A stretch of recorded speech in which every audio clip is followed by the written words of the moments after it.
ఆంధ్రప్రదేశ్లో స్థానిక ఎన్నికల సందడి షురూ కానుంది. రాష్ట్రంలో స్థానిక ఎన్నికలకు వచ్చే ఏడాది జనవరిలో నిర్వహించాలని దాదాపుగా ఇప్పటికే ఒక నిర్ణయానికి వచ్చారు. వాస్తవంగా మార్చి తర్వాత జరగాల్సిన స్థానిక సంస్థల ఎన్నికల షెడ్యూల్ను 3 నెలల ముందుకు జరపాలని ప్రభుత్వం భావిస్తోంది.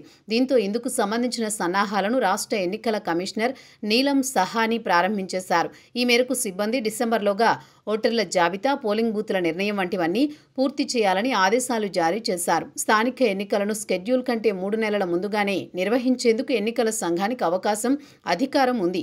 ఈ మేరకు ఈసీ 3 నెలల ముందుగానే స్థానిక ఎన్నికల నిర్వహణ ప్రతిపాదనకు క్షణం ఆలస్యం చేయకుండా రాష్ట్రంలో అధికారంలో ఉన్న తెలుగుదేశం కూటమి సర్కార్ పచ్చజెండా ఊపేసింది.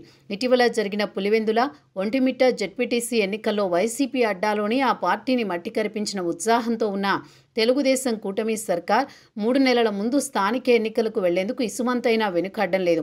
అన్నిటికీ మించి తెలంగాణలో, ఏపీలో స్థానిక ఎన్నికల నిర్వహణకు ఎటువంటి చట్టపరమైన ఆటంకాలు లేవు.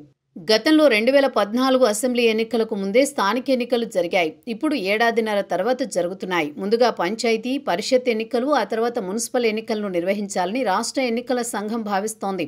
ఇక రాజకీయం చూసుకుంటే ఇప్పుడున్న పరిస్థితుల్లో స్థానిక బరిలో వైసీపీ కనీస పోటీ అయినా ఇవ్వడం కష్టమే.